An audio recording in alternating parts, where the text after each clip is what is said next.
Squid up? No! Squid neutral! From what I've experienced, I sure saw this coming.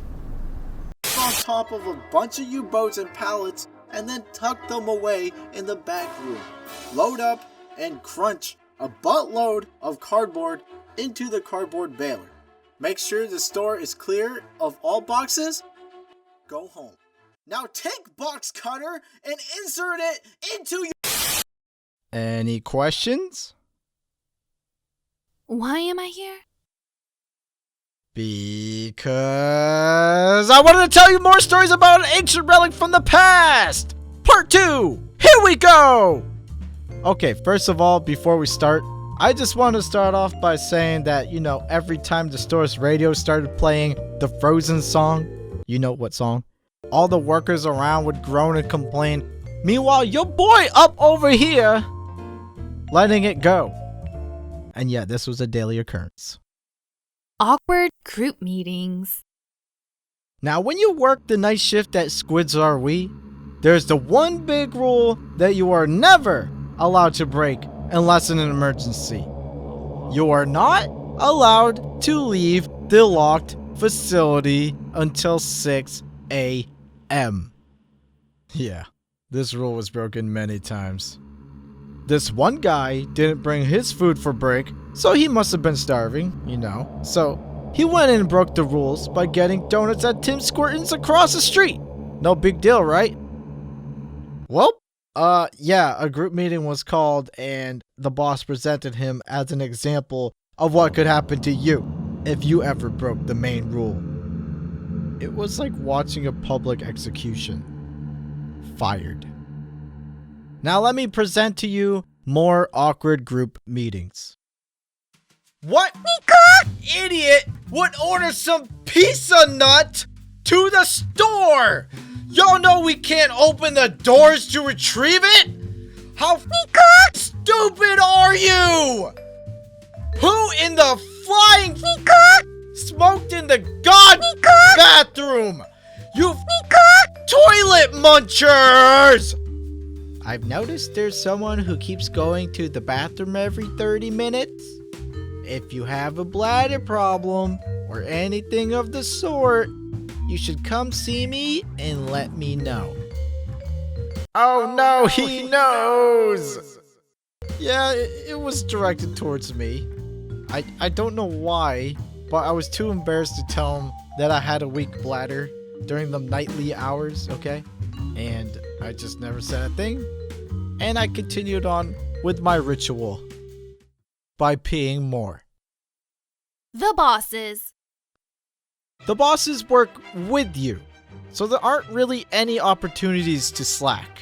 In fact, all of these night shift bosses can go completely wild because no customers are in the store.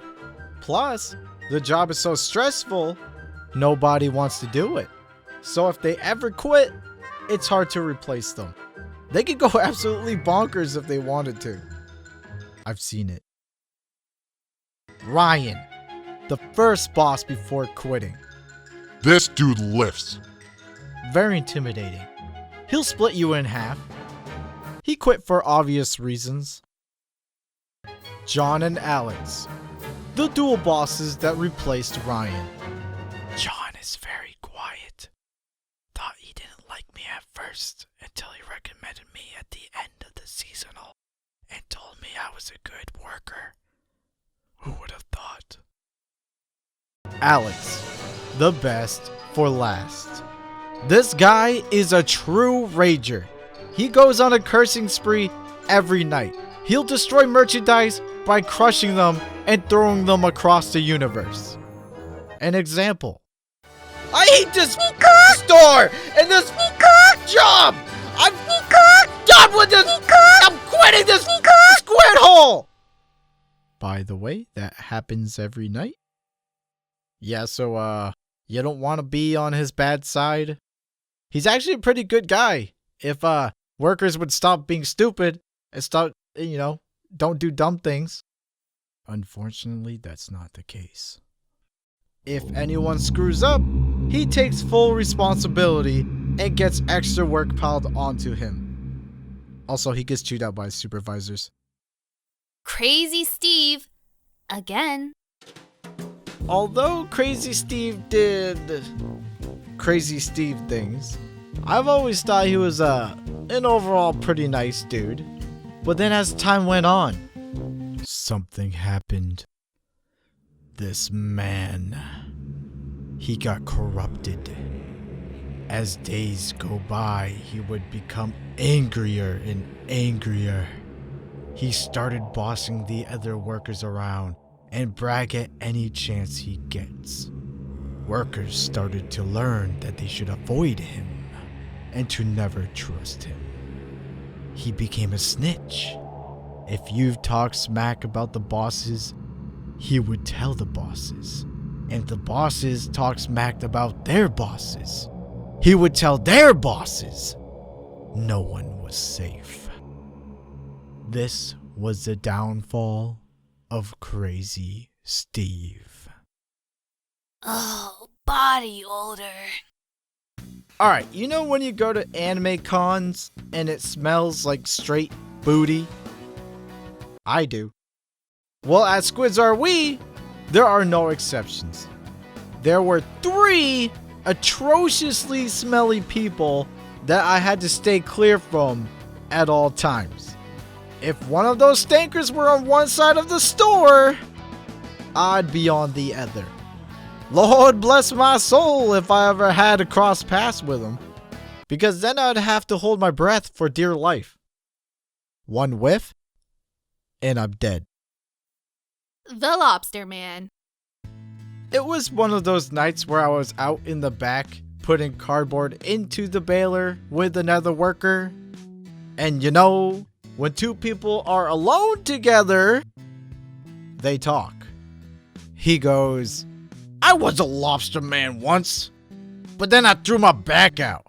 And here I am working at the squiddy job.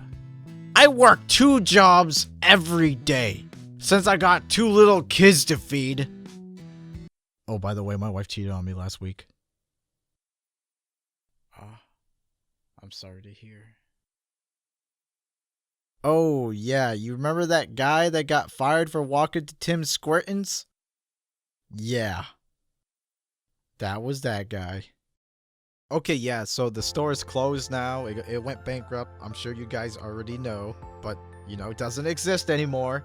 It's like a fragment of the past. It's kind of like Blockbuster, okay? Okay, I lied. There's like one store open somewhere out there. They're really trying to crawl out of the dirt here. Who knows what might happen? We'll wait and see. Although this job was very stressful, it still had like interesting memories, okay? There's a lot of character in the night shift people. Everyone was weird. There's a part 1 to this video, but although it doesn't really matter which order you watch it in because they're all just mini stories of the same store. So if you haven't checked that out, check it out. And you know what? Happy holidays! I'll see you later, you barnacle scum. Ho ho ho.